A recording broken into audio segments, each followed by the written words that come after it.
This is episode 5 of the epic story of Justice LaHero and the 7 Interdimensional Sword. Please enjoy.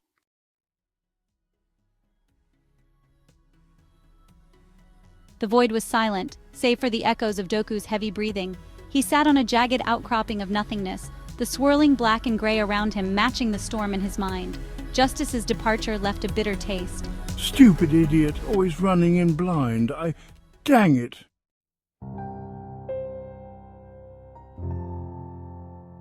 Stupid idiot? Really? You of all people saying that? That's rich coming from the man who broke divine law and thought nobody would notice. Doku's muscles tensed. He stood quickly, scanning the empty expanse. Who's there? A figure emerged from the shadows, walking with an exaggerated, almost theatrical sway. Her silhouette flickered between solid and ephemeral, her chaotic energy evident in her every step. She wore an elaborate, asymmetrical outfit of glowing, shifting fabrics, her hair crackling like static. Doku. Or should I call you Ace? Ha! It's been a while. Doku's eyes narrowed. Ah! Here we go. Round and around we go. The woman feigned surprise, placing a hand dramatically over her chest. Oh, don't act so shocked, Ace. Did you really think you could run forever? Did you think the void wouldn't notice your little transgression?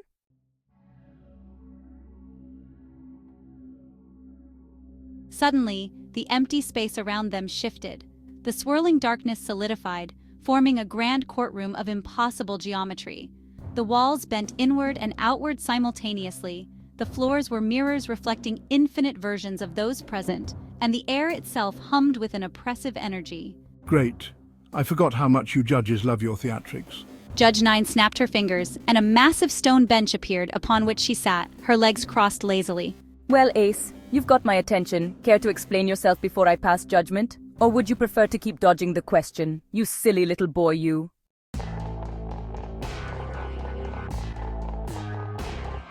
Doku paced in the courtroom, his footsteps echoing in every direction. All right, let's get this over with. Yeah, I brought justice here. He's a loophole, sure, but he's also necessary. Without him, the balance tips too far. Certain things will go unchecked, and dimensions will crumble. And you? Really think I'm out here doing this for my amusement? Nine tilted her head, her grin unwavering.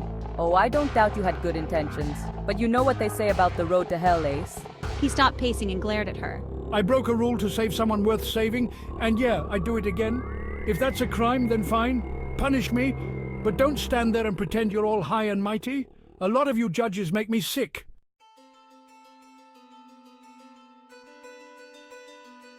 Ah, if that how you feel you're entitled to that. But you're one of the lucky ones. I've decided your punishment should be fitting. Something that reflects the depth of your arrogance. Something equal parts cruel and, well, entertaining. Oh, entertaining for who? For me, of course, and the void, naturally. Nine snapped her fingers, and a massive hourglass appeared, its sands shimmering with fragments of light and darkness. For the next 5 years, you will be stripped of your dimensional abilities. No teleporting, no blending, no loopholes. You will remain here in the void, isolated, unable to affect the outside world. And to make it even more interesting,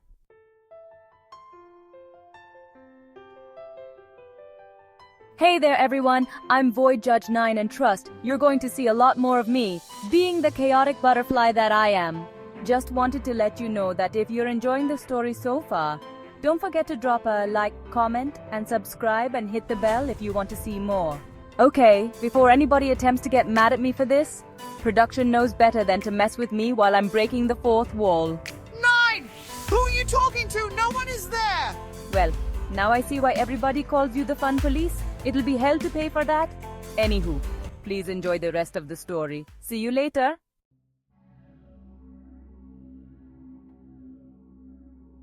She waved her hand, and chains of shimmering energy wrapped around Doku's wrists and ankles. These chains will respond to your every action. The more defiant you are, the heavier they become. Oh, and they'll glow brightly, so everyone in the void will know you've been naughty. Really?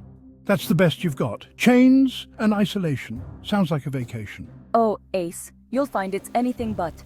5 years here is a lot longer than you think. And when you're ready to stop being a pain in my ass, maybe we'll talk about lifting the punishment.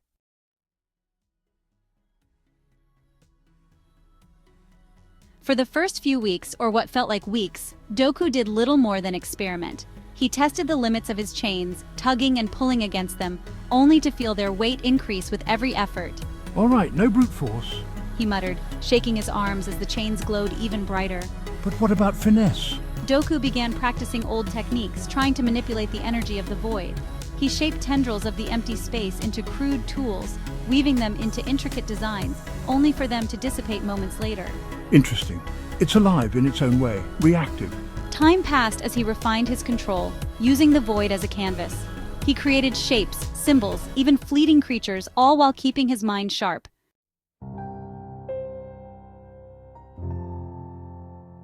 One day, as Doku meditated, the void seemed to whisper.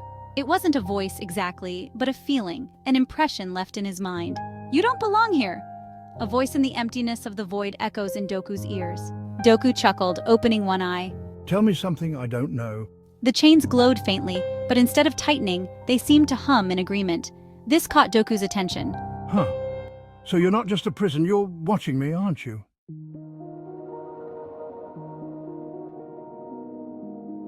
You're not just a prison, you're a forge. You're reshaping me, testing me.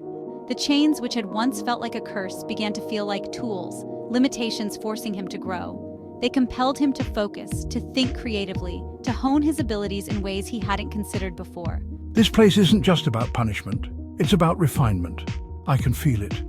Every time I push against these chains, I get a little stronger. Every time I create something here, I understand the void a little better. He grinned, leaning back and clasping his hands behind his head. Nine thought she was putting me in a box. But this isn't a box, it's a workshop, and when I get out of here, I'm going to be more powerful than she ever imagined.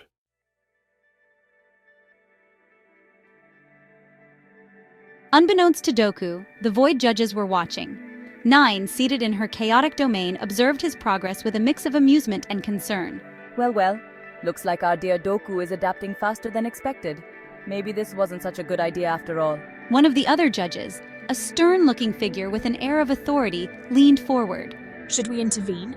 He's learning to manipulate the void itself. That could be problematic, replies another judge. No, let him play. The void has its own way of dealing with those who get too bold. If Doku thinks he's winning, let him. The void always wins in the end.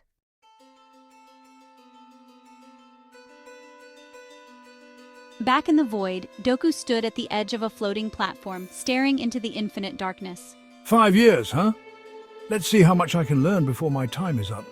With a wave of his hand, he began shaping the void again, this time with a clear purpose. He wasn't just creating for practice, he was building something the void judges would never see coming.